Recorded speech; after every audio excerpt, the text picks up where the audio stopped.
ኢንጂነር ይልቃል እንግዲህ በብዙ መልኩ የተከታተልከው ይመስለኛል። ከምርጫው በፊትም አስተያየት ሲሰጥ ነበር በተለያዩ ሚዲያዎች።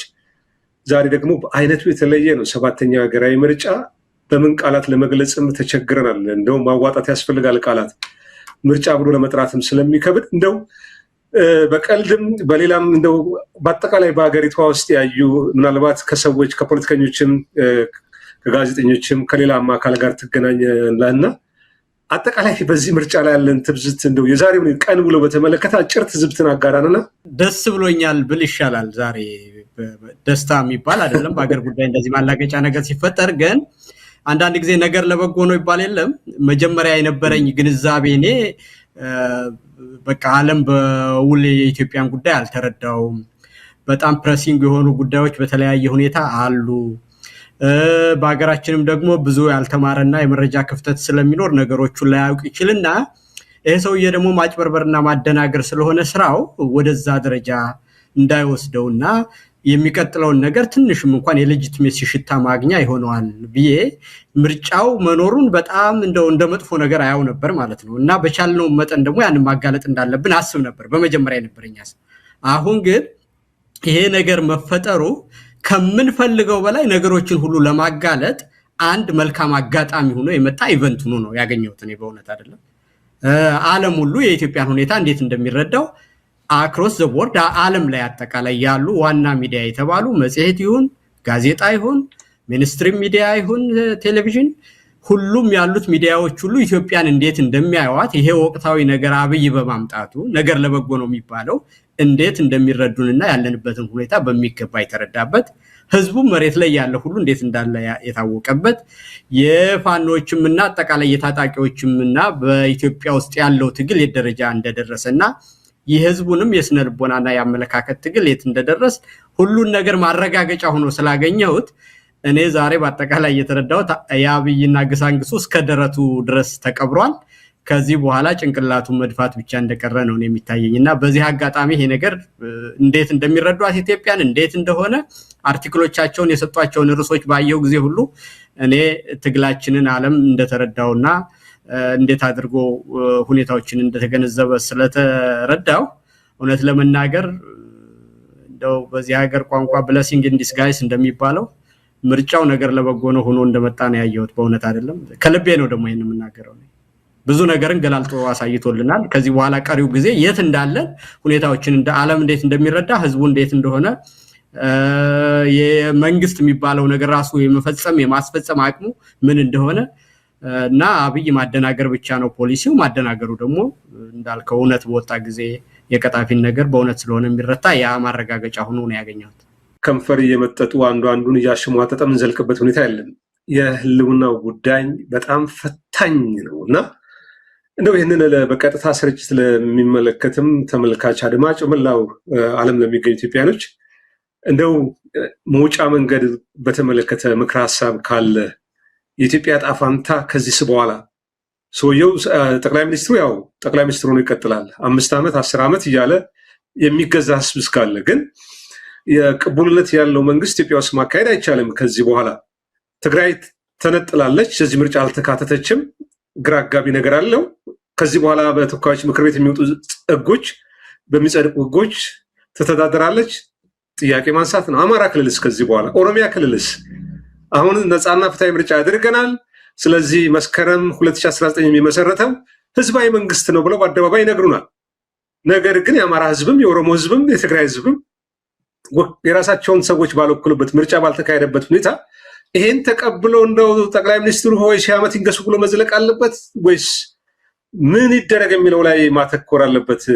ምን ይደረግ የሚለው ላይም አጭር ሀሳብ ስጥና ለፋሲል ድንሰታል። ይሄ አሁን የተፈጠረው ምርጫ የሚባለው ነገር ባይመጣ ኖሮ አብይም እንደዚህ በስነልቦና ድቅቅ ብሎ የሚናገረው እስከሚጠፋበት ድረስ እሱ በባህሪው ፐርፎርማንስ ይወዳል፣ ፖስቸሪንግ የሚወድ አይነት ሰው ነው በስነልቦና ደረጃ ስታዩ። ግን እሱን ሁሉ ምን ያህል አቅመቢስ አድርጎ አሽመድምዶ ማሳየት የተቻለው ይሄ ኢቨንት በራሱ መኖሩ ነው። ዓለም ሁሉ በንጽጽር እንዲያይና ከአፍሪካ ሁለተኛው የህዝብ ቁጥር ያለው ሀገር እና ጥንታዊ የሀገርነትና የመንግስትነት ታሪክ ያለው ሀገር ምርጫ ሊያደርግ ነው የአፍሪካ ህብረት መቀመጫ ሲባል ያ ነገር ጉዳዩ ኢትዮጵያ ምንድናት የሚለውን ዓለም በቀልቡ ሆኖ ያለንበትን ሁኔታ ጭብጥ ባለና በአንድ ኢቨንት እንዲያይ የሚያደርግ ማስታወቂያ ሆኖ ነው የተሰራልን ነው። ስለዚህ በዚህ ማስታወቂያ ውስጥ የተላለፉ መልእክቶች፣ የሄዱ ሐሳቦች፣ የተራመዱ ነገሮች ምንድናቸው ካል በአጠቃላይ ያለንበትን ሁኔታ በሙሉ ዓለም በትክክል እንዲረዳን ያደረገ ኢቨንት ነው ማለት ነው። ስለዚህ ይሄ ኢቨንት ለኛ የተዘጋጀ ኢቨንት ነው። ያብይ በስነ ልቦና እንዲሰበርና ሳይኮሎጂካል ዋልፌሩ አቅመቢስ እንዲያደርገው ዓለም ደግሞ ያለንበትን ሁኔታ እንዲያሳይ ህዝቡም ከሱ ቁጥጥር ውጭ እንደሆነ ከዛም ያለፈ እንደሆነ ደግሞ በምድር ላይ የህልውና ትግል የሚያደርጉ አካሎች ባሉበት አካባቢ ሁሉ የሚሰጡትን መመሪያ ህዝብ በሙሉ እንዴት እንደሚቀበላቸውና እንዴትስ ማስፈጸም እንዲችሉ ይሄ ኢቨንት ተፈጥሮ እንድናይ ያደረገ ነገር ስለሆነ እንዲህ አይነት አጋጣሚዎች ደግሞ ሬር ናቸው የሚገኙትና ድርጊቱ ያለንበትን ሁኔታ ትግሉ የደረሰበትን ደረጃ በሚገባ እንዲያሳይ አድርጓል።